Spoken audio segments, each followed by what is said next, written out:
And we're having breakfast here on Ghana Television. Check with the time, 10 minutes past 7 is the time, and this is the breakfast show. We are live on Ghana Television and also on the internet at gbcghanaonline.com. We're on Facebook, Ghana Broadcasting Corporation. I mentioned earlier when we started the show that we're going to talk about the Ghana Scholarship scheme.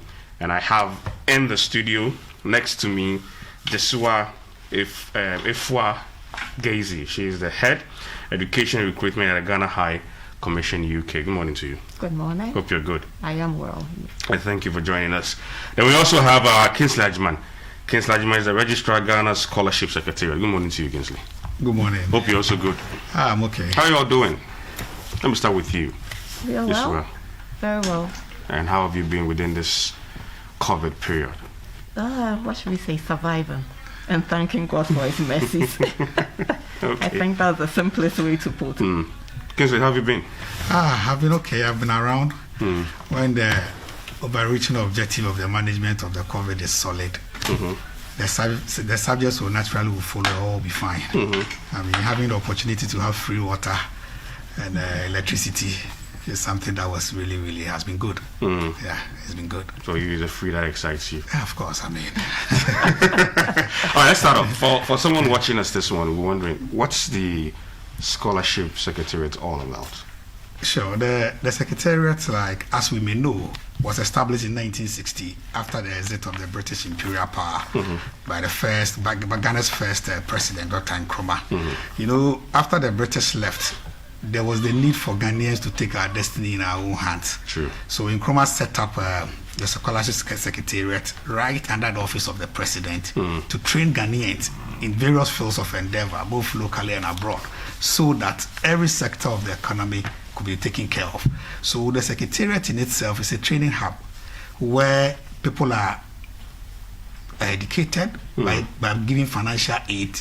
So it's a place that it's a secretariat that any government that reneges on the responsibility of taking care of the Secretariat automatically takes away the future of the youth of this country, and for that matter, the destiny of this country, because what gave birth to it was to sustain the development of the country by training. Yeah, and we know that education, as we know, from basic school, is that knowledge is power.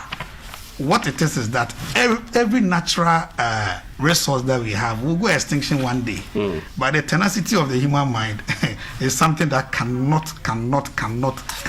never be exchanged for any other thing. I mean, let me just put it this way. She's here, she's in the UK.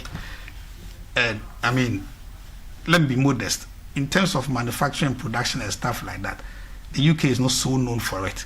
But because of their positioning, by becoming a hub of knowledge, UK controls basically everything that we have. True. So Nkrumah's objective or Nkrumah's aim was something that was very succinct then. Thumbs up. But how has the management of the Secretariat been all this while? That is where the issue is. So, I mean, I'm sure as we progress, we'll be more light on. What you do is the objective is to train the human resource base of this country by providing that kind of support, financial support. Yes. Now, in the training, do you have specific areas you look out for? Yeah. So before you're able to train, or maybe specific area that you even give a before you train, you should be able to identify what the knowledge gaps are. I agree. So when you're able to identify the knowledge gaps, where we are now as a nation, the focus is on STEM. Yes. Science, technology, engineering, and mathematics, because that is the way to go. As a middle developing country, we need to be able to do more of such things. So the focus is on STEM. So about 70% of our scholarship scheme goes into STEM and STEM related programs, and the rest goes for non-STEM, because we've been a liberal institutions for a very long time. Most of our universities, until recently when KUST and others were established, or UMAT and others were established with specific objective into the sciences. Yes. The Legon, which is the hill of knowledge, Ghana's premier university, I mean, has been or was a liberal art university all this while. So the focus is on STEM. So you identify the gaps, whether formal or informal. And formal education, I mean, maybe from high school to the university, that's what we know. Then there's continuous professional development. Because we all know, or it's a fact now, that Ghana's oil and gas industry is likely to hit about 30 billion by 2030. What is the human capacity? How prepared are we? There has been bauxite discovery at Nyenahini, Chebi, and what we have at Awaso.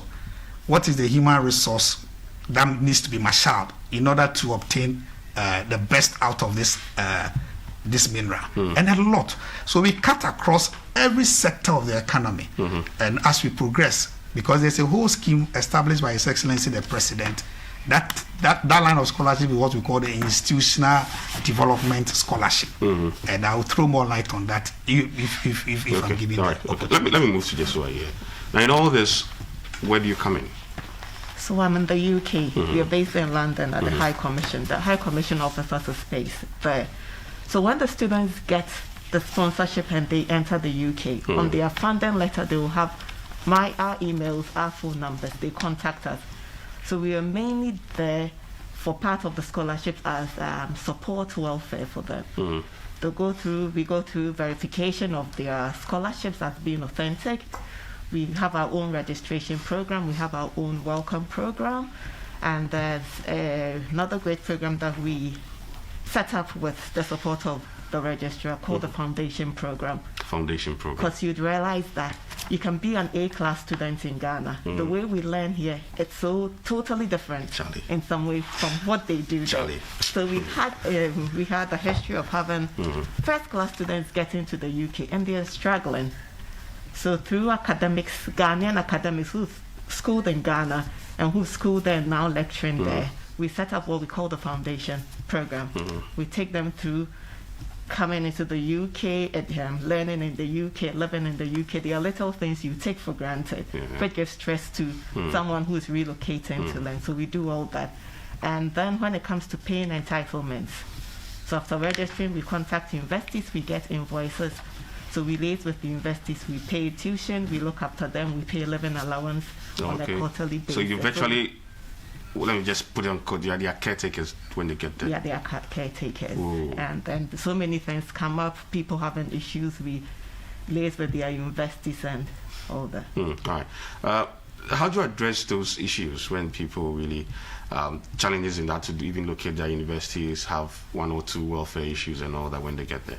Well, the welfare issues, the good thing is that we are based in the High Commission, and the High Commission have a welfare and consular section. So we normally work hand in hand with them to sort out welfare issues that are not academic. If it's academic, it's easy. We go straight to the academic advisors to the universities. What's happening, the problem, we try and resolve it. If it's other welfare issues, then we normally liaise with the welfare section of the High Commission and the bigger Ghanaian community. You realize a lot of problems they have is to do with homesickness, and so that one we have the bigger Ghanaian community assisting us. Yes. All right. Okay. Kingsley, someone applies to the Secretariat. What's the selection process like if you have thousands of applications? Until recently, before 2016, there were no systems in place to go through the application process. What do you mean by that? When I mean there were no systems, it's like the activities of the Secretariat was shrouded in secrecy. You only hear of the Secretariat when students were abandoned in foreign land, Russia, for the non-payment of their stipend. Students had to picket. Even locally here, we've been in charge of the Northern Scholarship, which has now been replaced by the free high school system. We've been managing it since 1960, and you hear school management not wanting to reopen high schools for non-payment of feeding fees and WAEC registration exam. So the activities of the Secretariat, in fact, it was an abandoned, buried and forgotten institution. For us to be having this encounter with you means that a lot has gone in since 2017. You rather will come to our place. I mean, I believe such a big broadcasting center, you have archives of students who are picketing, demonstrate for non-payment of stipend for more than a year. These are things you don't see again. So what happened? What has happened is that under the able leadership of His Excellency the President, who believes that if every resource of the nation should be channeled to education, then we have a future. Because as well posited by an author, that show me your investment in your human capital, and I'll be able to determine the destiny of your country. It means that when you are training and people are doing well, then it provides you with the necessary support. George, it will interest you to know that when I entered into the Secretariat in 2017, there was no seat. As in seat, as in? No seat. Benches. So we had about 33 you mean staff. the offices had no seats? Oh, yeah. I mean, you have your archives. You know the dilapidated building that we found ourselves. 33 staff had just 2 computers and a printer. So about 98%. That one I can relate. Yes, you can relate. Okay. Yeah. And you'll be met with a structure that didn't communicate the mandate. So when they are working and the printer gets hot, they have to shake and wait for it to, cool off before they start. So about 98% of the activities of the Secretariat was highly manual. So this was a situation that needed to be, taken care of immediately. So under the office of the Vice President of the Republic, the digitized man, we started the revolution to digitize the activities of the Secretariat. So from 2019, we started training staff, because staff must own the system. Training staff on how to use the computer. It took us about 6 months for staff to be abreast of basic Microsoft Office. Don't forget that. No, we are dealing with a public office. You are joking. We are dealing with a public office. Yeah, 6 Just months. office. Yes. It's not just to Microsoft Office. These are people who have worked with manual systems of things, some as long as 33 years at the Secretariat. Wow. So the change needed to be very gradual. It is not about the assimilation of the concept, but the foresight of the difficulty in perception of the usage of the system. That was the challenge, but not the assimilation of the knowledge and the desire to. No, far from that. It was a cultural shift. So staff were trained and motivated. Of course, computers were the way to go. The software was developed. Now, to be able to do this, we realized that one of our key things is to take care of brilliant, needy, and deserving Ghanaians. How are you able to assess the need of a person when you are so remote from the action? So as well guaranteed by the, I think, chapter 26 or so of the 1992 Constitution, decentralization. Decentralization is a concept that we usually say, we play around it a lot. But there's a lot of paucity in the usage of decentralization as a tool in development. So His Excellency directed that no Ghanaian child, no Ghanaian student, no Ghanaian academic, no Ghanaian who is desirous of studying should be left out of this whole forward movement agenda of his government.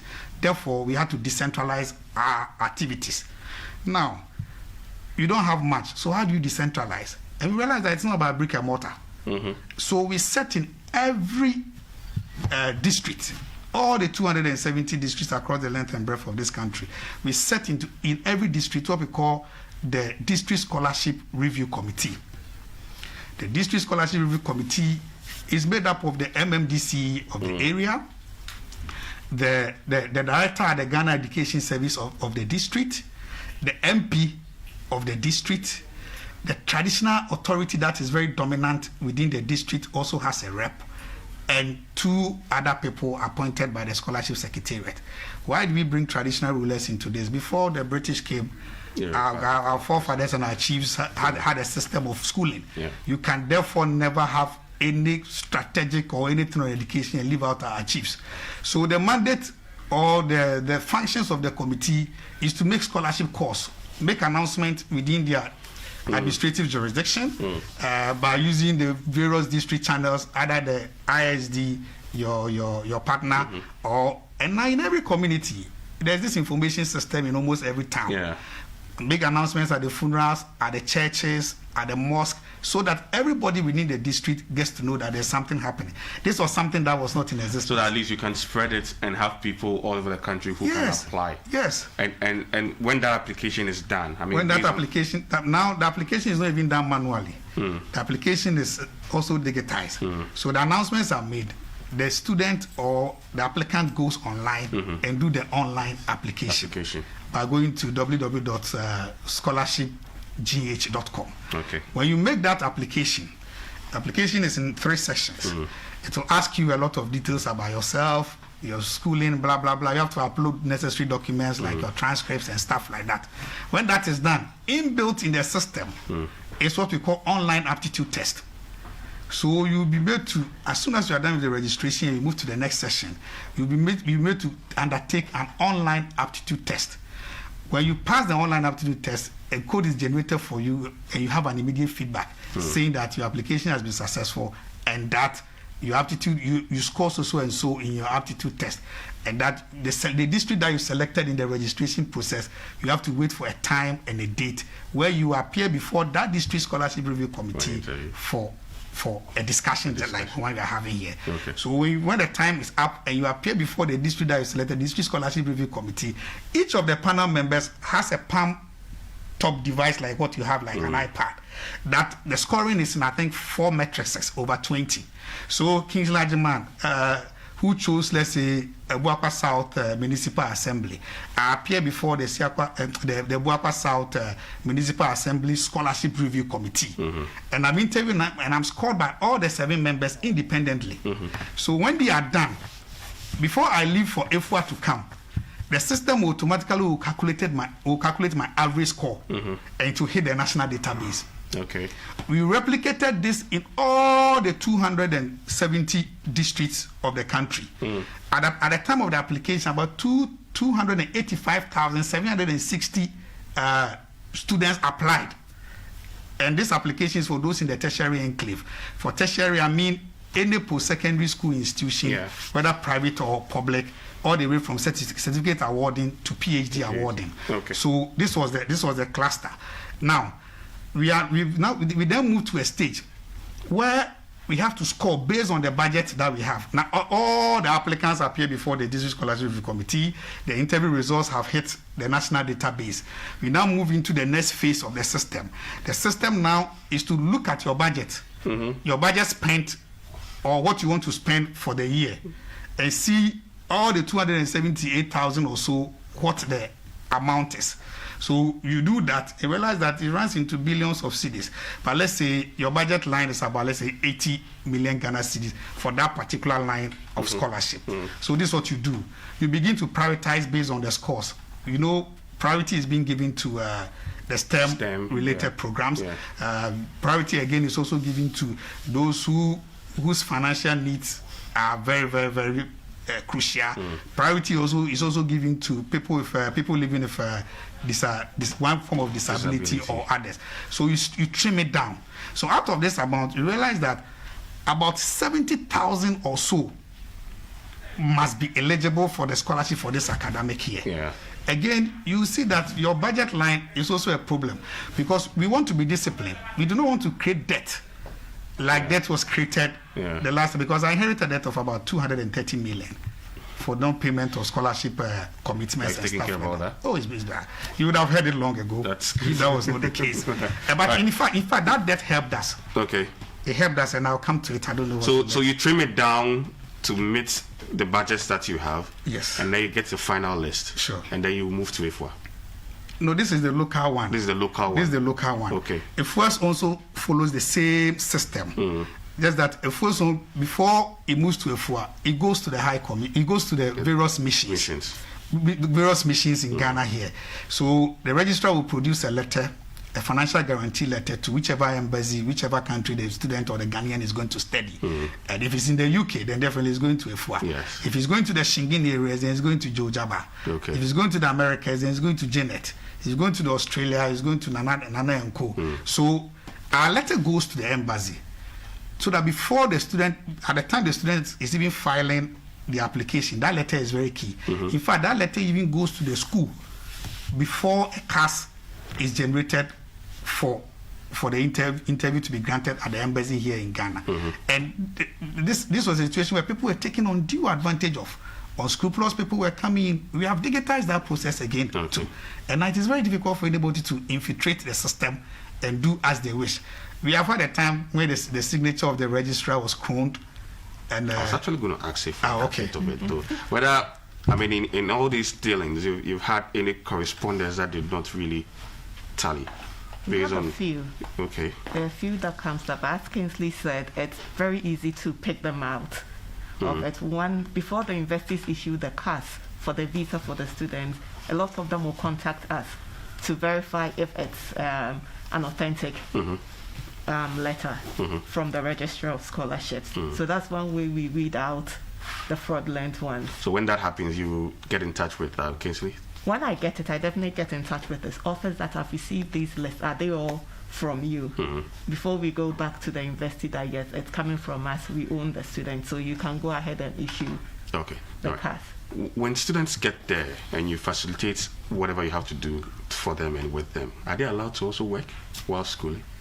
Yes, in the UK, you're allowed to have 20 hours per week. If you're an international student on a Tier 4 visa, you can only work 20 hours. So we allow that, because we've realized that if you work more than 20 hours, it affects your academic work. If you're working 20 hours or less, it doesn't. And we actually encourage it because it's all part of creating, for them to build different work ethics over there. It's a way of meeting people, because the scholarship is not just for academic. You're supposed to go interact, learn from their system, come back to Ghana and help in the development. And education is also done in the workplace. It's not only done in the classroom. All right. Kingsley, the selection process, is it subjected to certain criteria politically? Politically, if you had asked me this question in 2016, I think I would have said yes. because listening to the system... 2016, you are not there, so... Oh, but I've read the files. Okay. And I know what it was. Okay. As I said, there were no systems. Yes. There were no much stringent systems. Yes. But decentralizing this thing means that at assembly, it is owned by assembly members. And assembly members are not partisan. Don't forget that a rep on the... But we've seen... Oh, no, but we all see what is I don't happening. know. But I know assembly members are not partisan. Oh, okay. So, as well mentioned, the constitution of the District Scholarship Review Committee, we have the sitting MP. So, it means that you could have MPs from different political parties being members. Yeah. So, if you have this as your constitution, the GES director at the district is not partisan. Our chiefs are not partisans.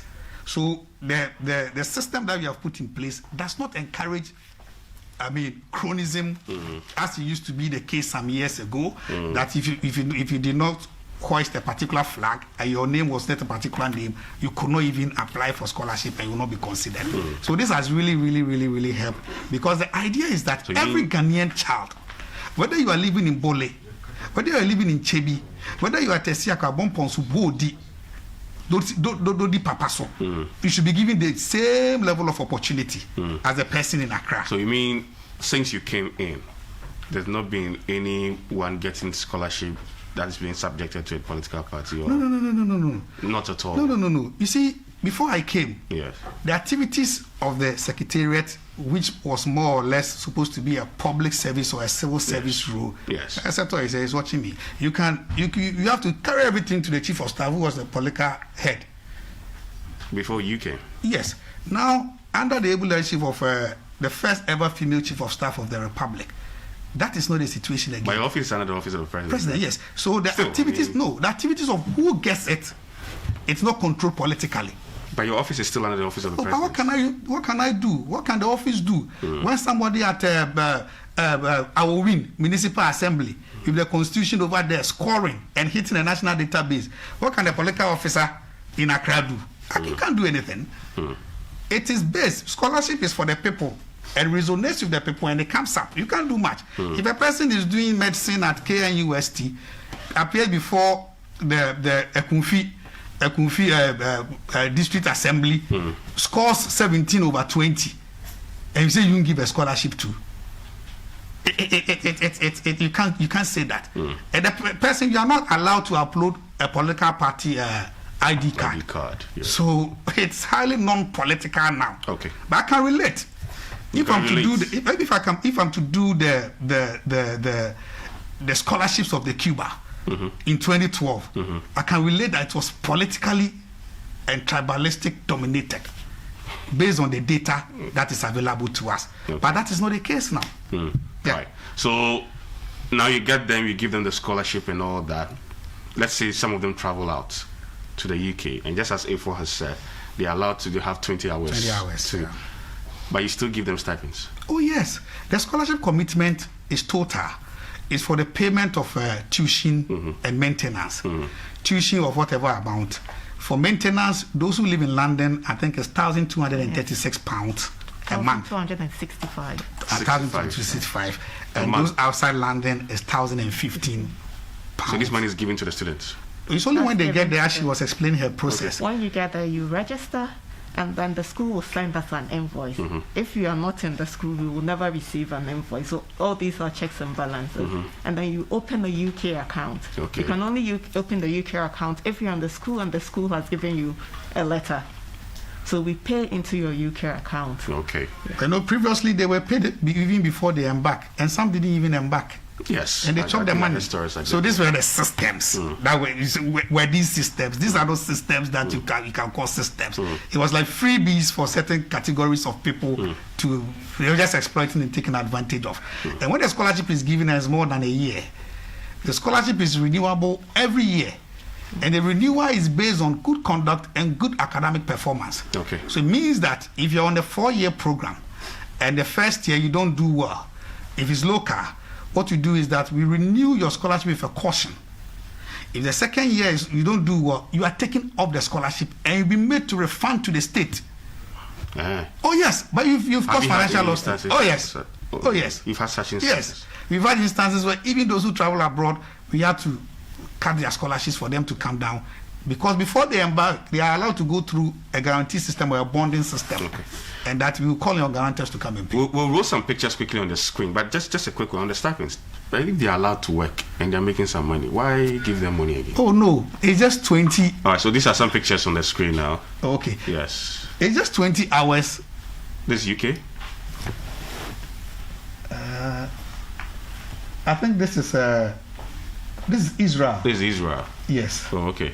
This is Israel. All right. Okay. This is India. Oh, okay. And these are Ghanaian students. Ghanaian students. Oh, okay. Doing very, very, very well. All Ghanaian right. students. Okay. Yeah. That's impressive. This is Morocco. That's Morocco. Yes. Oh, okay. All right. Okay, so these are pictures of Ghanaians and Ghanaian students who have gone through the scholarship. These are Agrek under institutional. We took the national best farmers. Oh, okay. Yes. Okay. All right. Yes, you were addressing the question on the stipends. I mean, they are working. Yes, I mean 20 hours a week in the UK. It's I mean, not enough. it's not enough. You can't live on that. And the objective is not for you to struggle. You know, she mentioned foundation program. Charlie, these are Ghanaian ways of doing things at times in our schools are very, very, very, very different from the UK academics. I agree. And usually when a Ghanaian is on a 1-year master's program, effectively it's about 9 months of tuition. Yeah. Before you're able to find your footing, if not for this foundation program, your first semester would have just gone wasted, because you know everything right is left and everything left is right when you get to the UK. Well, I mean, you know, I've had friends who have gone out straight out to the UK and other countries to study, and when they come back, they go like, Charlie, there's this vast difference, and you're so exposed to something else out there, and some of them actually told me that they realized that we were just coming from nowhere, because what was happening there, this is just the university. Yes. You see, academic writing and publication in high impact journals are not things that we encourage so much in our universities here. Critical thinking outside the box, being original in your writings. Okay, here's where a lecturer comes before you in Ghana here, sells his pamphlet or handout to you, and you just go and reproduce to him what he has written himself. I mean, you go through ethics, and you know that plagiarism is not something that academic writing, critical thinking. You write academically. You read, usually when the scholarship review committee sits and scholars or applicants appear before us, their own research proposal that they have written, if you quiz them to it, you see that they are fumbling. A friend of mine actually had a personal lecture. Yeah. Because when he got there, he needed to catch up. and the university gave him a lecturer to himself alone to catch up. Yeah. I was like, but he was an A student here. Yes. Yeah. And what Kingsley said on plagiarism, before the foundation, we had issues coming up. Because in Ghana, we chew and pour. Yes. So people get to the UK thinking, I'm chewing and pouring. But that's plagiarism. Chew and pour. Oh, yes. You're reproducing somebody's work. Where we had to step in and explain to the university that it's a cultural, it's not that they are cheating. It's a cultural system. It's a cultural issue here. Yeah. So that's one thing the foundation program really saw. Because from when we started it last year, you don't get those complaints. But is there a way that with this experience, I mean, you and Kingsley can actually see how best we can input some of these things in our system here? Yes. So that our educational system can understand some of these things, so that next time when we have students move out there, it will not be a problem for you. Yes, it has started. And before I even address that, so we can imagine the huge role and responsibility of her office. Yes. But it will interest you to know that her predecessor, who was the brother of the former president, Agyemang Mahama, in his handing over notes, wrote that and recommended that we close down such you really a good had to office. say this, right? Yes. And I couldn't had to say this. I couldn't blame him so much because there was nothing happening then. Ghanaians were not embarking on studies in the UK because there are no funding. What we have put in place now is that even the locals, for this academic year, for the local scholarships that we are awarding, that foundation program we are doing at the master's and the PhD level. Because Charlie, the kind of stuff that you receive in terms of writings, you'll be amazed. That's true. And this foundation program, how to do lit review, exposing them to basic, let's say, data extraction engines, like the Scopus, Web of Science, PsycInfos, Google Scholars, and others. At times, somebody brings to you a research proposal, you subject him to interrogation, say, how are you able to extract your data? So I went to BAM Library to pick books. These are ancient. It's past. And these are PhD proposals. Go to BAM Library to pick books. Do you know about search engines? And it's not their fault. Yeah, I mean, they are not exposed to. Exactly. Their various universities are not linked to such database system. And can you imagine academics, PhD level, PhD in Ghana here, by the time you finish, you are not be able to even produce 3 or 4 publications. And one of the key thematic areas of our scoring and our rating for our PhD scholars is that every chapter you write should be publishable in a high impact journal. High impact journal, not any article in any newspaper. No, high impact journals. Because academics or PhD scholars, your objective is your stake is to number of publications that you have in your thing. I can relate. Our lecturers or my lecturers that taught me at university, now when I go back to Google their publications, you realize that somebody is a professor or a senior lecturer, 9 or 10 publications. Hey, who does that?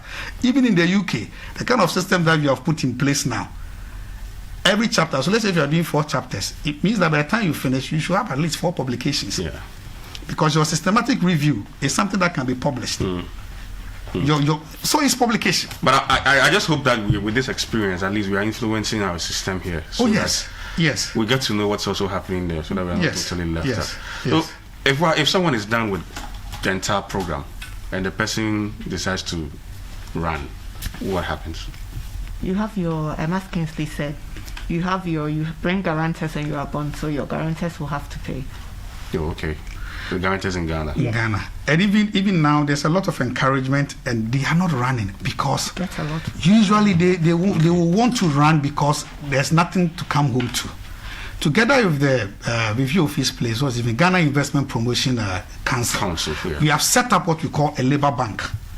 And the labor bank is basically a skill set database where the student or the scholar has the opportunity to populate their skills on that.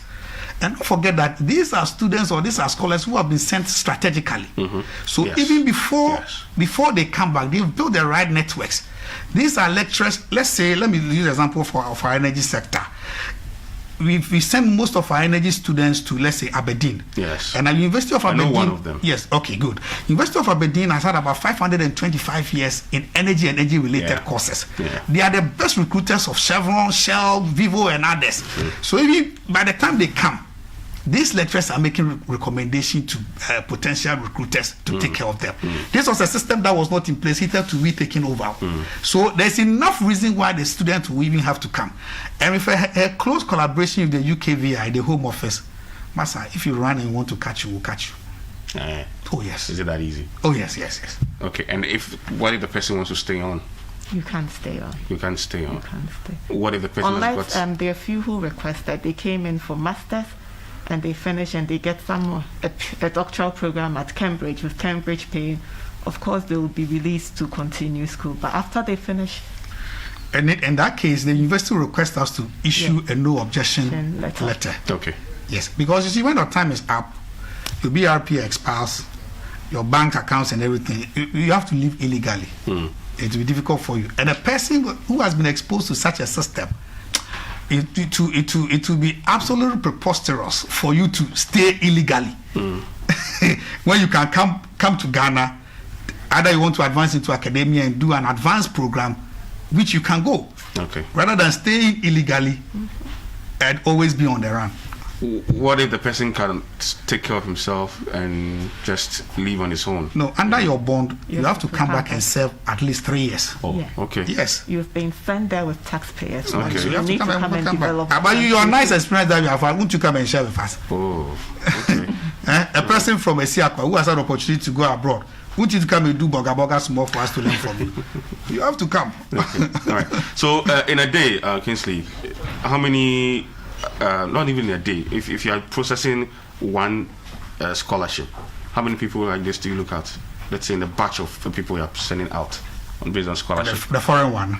Let's look at the foreign one first. The foreign one, we have what we call the bilateral and the non-bilateral. The bilateral ones are the state to state. So maybe the People's Republic of Russia will say that bring us 70 students. We go through the motions and we send them. They have the non-bilateral. If the bilateral, the receiving country has a responsibility. That is, they take care of tuition, and at times they also support with stipend. Okay. So government's exposure in terms of expenditure is not as high as the non-bilateral. The non-bilateral, government takes care of everything.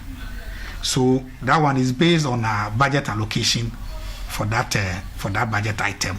That determines the numbers that will go in the particular academic. Has funding been an issue since? Funding has not been an issue. If you had, the scholarship liability is a revolving liability. So if you inherited a liability of 230 million, which has been paid for, and you still have the secretaries running, it means that funding is not an issue. And secondly, there's frugality and efficiency. You realize that there was a lot of wastage. For instance, when the secretary was handling before the free SHS, the secretary was handling the Northern Scholarship. Yeah. Audit and head counts were not done. That's why I said it was good that there was even debt, because when we came, we realized that the kind of numbers that were coming were not numbers that really you can relate to the students that are in the north. So this was the situation. Let's say Tamale Senior High will send that they have 3,500 students, and at the time I think the feeding fee was about 459 cedis per student per term. Okay. The secretariat pays. I said no, we need to do physical headcount. So we got in touch with the national security, and let me pay a glowing tribute to the operations, Mr. Chairman. He was very, very, very, very instrumental. So we go, and usually these are for borders. So we go at night. Tamale Senior High, you pull all the students out. If you hear them, you go and sleep. You do the exercise and realize that out of the 3,500 students that they have made a claim on the secretariat, about just 2,800 of them that are students. So and the rest are just ghost. So we did this, we cleaned up this thing, and we saved a whopping 20 million Ghana cedis. We did the same thing in the south under the hardship scholarship. The south operation is very different, because the north, it's just a matter of being from other parents coming from northern extraction, you qualify. But the south, it wasn't like that. You had to go through an application process. So for instance, if let's say I go to St. Stephen's Secondary School at Esiakwa, which let's say if it's a boarding school, I pull out a Fuajesiwa Gaze's ledger. Before we embark on such a journey, we would have called for all their bank statements. So we pull a first JC Gaze's student ledger or folio. Realize that scholarship has come 3 times. The student has completed school about 3 years ago. Where is that money? They say the business will begin to, tickle their head. Oh, please, we can give you a payment plan. It is pure, it is clear that there's a malfeasance. So we blocked all this, and we saved almost 25 million from the north and the south, 5 million from the south, and 20 million from the north. So there was not efficiency. If you are doing, we also pay for GRASAG, thesis and bursary grants. Yeah. Do you know before His Excellency the President came, graduate students were paid over the table. Oh, really? Oh, yes. They pay over so you the pay table. for GRASAG? Yeah, GRASAG, thesis and bursaries, they are their bursaries. Okay. They are paying over the table. The secretary that handles the GRASAG? Yes. They are paying over the table. We owe me. Oh, we don't owe you. Oh, you owe me. Then you owe me. Now there's a system where the students receive it through their bank account. Yes, I was supposed to receive about, I think 4 of them, because I did a 2-year program at Which was it full time? Yes. At which university? UPS. When did you complete? I completed about, I think 2 years ago, I think. Because UPS came on about 2 years ago. I completed 2 years you couldn't qualify. Yeah. Yeah. No, but I received 1. Then it was your last year. That was when you qualified, because UPSA came on not long ago. Yes. So that means the other ones are shit. But you were not eligible. All right. So if we're at the end of the day, what lessons would you want us to learn from this entire scholarship process, and what the scheme is also doing? Yeah. The main lesson is that we've been given for a student, when you embark on this to the UK, I can only speak on the UK and maybe apply to others, that you've been given this opportunity through the Secretariat. It's an opportunity most people don't get to experience. So you come on, you are learning from top class academics who are writing published bestseller books. You have amazing classmates. So when they come, it's one thing I tell you, you're here to learn, but you're here to also learn from others. You're here to create long-term acquaintances, friends. But sometimes you go back to Ghana and you're setting up a business. You might need to pull on those acquaintances. So I tell them, when they are going skiing, you can go with them, just don't go and break your leg. When you're going to play golf, go and play. You're there to learn, and learning is just not in the classroom. You can do the 20 hours, but you're not going to do 20 hours to earn money. Yes. His Excellency the President through Kingsley has given you this opportunity. You can you can afford not to work and still live okay. But you're going to work to learn how other people work in an efficient country, how things are done. So it's an opportunity you should make the most out of. So that when you come, you can also teach those who didn't go. All right.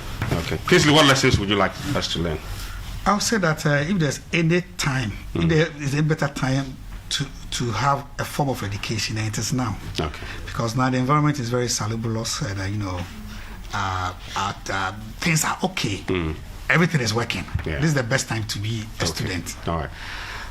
Kingsley Agyemang is the registrar for the Ghana Scholarship Secretariat. And then we also have Jesua Efua-Gazy. She's the head education and recruitment Ghana High Commission UK. For those of you at the entrance, please come in. Today is Kingsley's birthday. Can we just come in, and we have a surprise for Kingsley. And we are going to celebrate Kingsley on the show today. Just come over. Hey, Nafisa. Come over. Happy birthday. Hey. Happy birthday. Happy birthday. The cake is to you. Happy birthday. Happy birthday to you. Happy birthday. Happy birthday. Happy birthday to you. So today is Kingsley's birthday, and just so I knew about this. His workers, his staff actually decided to come and celebrate him here on the show. So what's the knife? Yes. Hey. So Kingsley, wow. Yes. Wow. So you can cut your birthday cake on national television. Solid. Solid. Yes. The pulse of the nation. Yes. I wish for myself Yes. that 2 weeks from now, Yes. His Excellency the President should be retained to continue his good work. In Jesus' name. Amen. All right, Kingsley. Happy birthday. Thank you. We wish you all the best. Let's know those who are here. What's your name? So my name is Seto Adanuvo. Seto Adanuvo. Seto. Yes. Are you the one he would just refer to, right? Yes. What do you do at the Secretariat? I'm the national coordinator for the district level scholarship scheme. Oh, okay. All right. Yes, sir. I'm open driver. Okay, you're the driver. J. Solid. Yes. G driver. Good. Yes. I'm Jonathan Anna, senior. Okay. You. And you.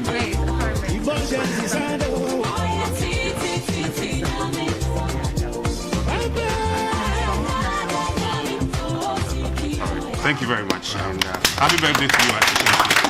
I will wish you all the best. Stay with us. We're still having breakfast. Don't go anywhere. We'll be right back. So you knew this. I spoke to you not too long ago. You didn't tell me anything. That's what I said. Wow. Thank you. All right, colleagues. Wow. Okay. So you're done? Yes, we're done. Okay.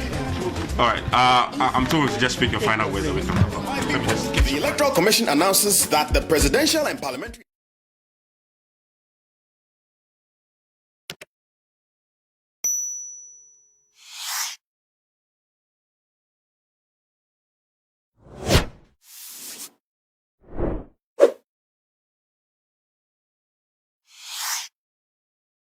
education and come back to Ghana and let's change our country. All right, you've never had any challenge with delayed amount being paid and all that, students coming to you Not complaining? since I took over. Okay. It's been a relationship. So you are based in UK? I'm based in the UK. Okay, all right.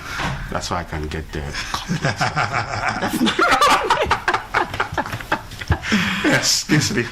Okay, I want to encourage every Ghanaian youth to hold faith with this government, because listening to us, you can see that we have a future. Yeah. Our future is on the ballot, and the ballot is number 1.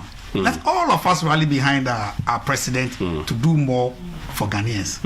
Thank you. And like mentioned earlier, you've not had challenges with students calling for their stipends to be paid. And You would have known. Yeah, what? You would have known. Come into the You would media. have come into the media. You see, hitherto, students were picketing. Now students are writing China to eulogize. and all that. They are writing to eulogize the president for his good work. Because can you imagine if your stipends are not paid for a year in a place like Russia and Cuba? Yeah. I mean, as if those Ghanaians then, it was a curse to be sponsored by the. Maybe there was no government. money then. Maybe, I mean. But monies don't come from heaven. They are created. You create an economy that is enabling, then you can take care of such huge social interventions, such as educating your people to take their future into their own hands. They said free SHS was not possible. Now the first batch of free SHS, they've graduated. And all listeners should look at me carefully. On the 1st of December, there will be a major announcement for this first batch of free SHS. First December. From our office. From the secretariat. Yes. You're going to give them scholarship. I don't know, there will be a major announcement.